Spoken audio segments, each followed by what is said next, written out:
In a world consumed by darkness and despair, where nightmares churn out endless waves of unspeakable horrors, one figure stands as the last bastion of hope. His enemies call him a demon, his allies whisper of him as a savior, but to all, he is known only as the Snowman.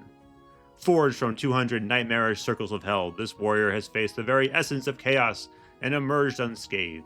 The icy chill of his shields freezes not just the flesh, but the souls of the demons who dare oppose him.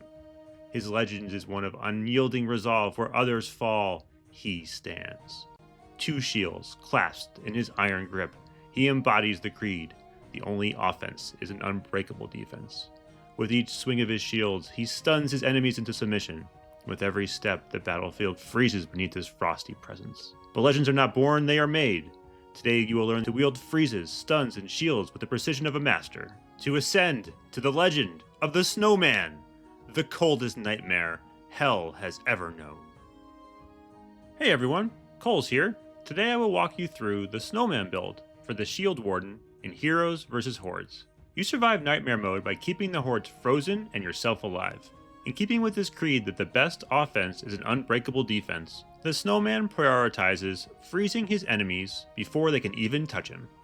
Your weapons, gear, and jewels prioritize disruptions like freezes, stuns, and slows. If enemies do manage to penetrate your frozen fortress, you stack health and armor. Health and armor scale multiplicatively together. The more health you have, the more efficient armor is. The more armor you have, the more efficient health is. And so our goal is to create the most amount of effective health. With that in mind, here's how you gear up the Snowman for Nightmare mode. To maximize the freeze duration of your enemies, you focus on gear with status effect duration. That means the Snowman takes the Wizard Helm and the Wizard Ring. The Wizard Helm increases status effect duration by 25%, and the Wizard Ring increases it by 50%. The net 75% increase will keep the Hordes frozen for days. You follow that up with the rest of the Knight build. The Knight chest, boots, gloves, and necklace. The percent increases to health from the gloves and the necklace synergize with the massive amount of armor the Snowman has, and his percentage health-based shield. You take the Knight boots for the mitigation to slows. As you progress through Nightmare mode, more and more Hordes will apply a slow to you, and these boots effectively let you ignore it. If you find yourself having trouble clearing a level of Nightmare mode, you can switch out the Knight necklace for the Wizard necklace, for the 2 additional starting upgrades. This change can make dealing with the beginning part of a wave much easier. For jewels, the priority is on weakness, regeneration, and health. Because the Shield Warden has no ultimate, you don't need to run ultimate jewels. With extra jewel slots, I agreed for Nightmare mode's 40% cooldown cap to let out more disruption. I also have 2 high-level evasion jewels that I run. Pre-level 120 in Nightmare mode, movement speed is the most important jewel. You want to push that to over 10 meters a second in the detail screen. Post-level 120, you are given a set movement speed of 9 meters a second, making it useless elsewhere in the build. Now on to weapons. Keeping with the theme that defense is better than offense, you max armor tome first. For me, it only requires 2 points because I have 70% base armor and the cap is 90% in Nightmare mode. After that is Ice Wand. You want to max this out and get Life Tome in order to evolve it, as Life Tome offers you more health, which both scales on your shields and off the armor you've already acquired. After that, I try and put 2 points into Divine Aura.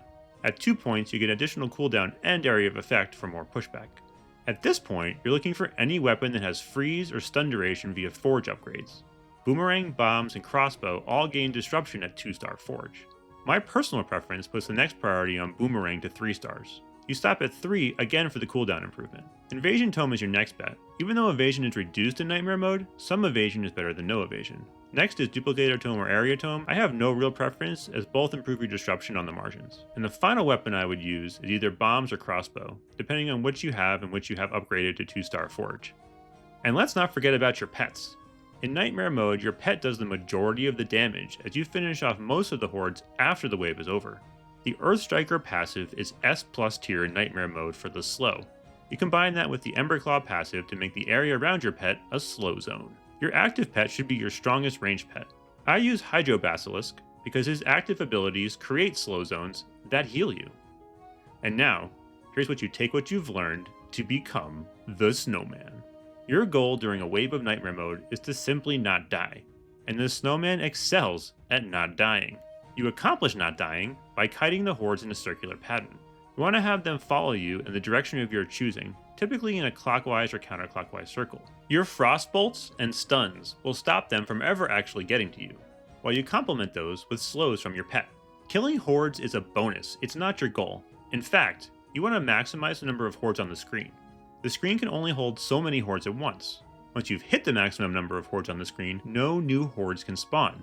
This makes kiting them easier because they no longer spawn off the side of the map. Once you get the hang of it, it's like a running back in a football game. You're going to have to find the holes between the hordes and not let them hit you. And not letting hordes hit you is key. The Snowman's advantage in Nightmare mode is that he heals via his shield. If you don't take damage from any source for 3 seconds, his shield starts to regenerate. If you lose his shield, his kit has so much disruption in both his regular stun and his ultimate stun, it provides you with the time for the shield to start regenerating. Repeat this pattern until the 200 levels of the nightmarish hell bow to your skill. Now, take what you've learned, young Snowball, and roll with it. You too can become the Snow of Legend, the Snowman.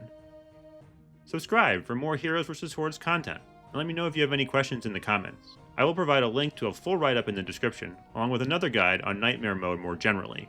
And remember, always do your adventures!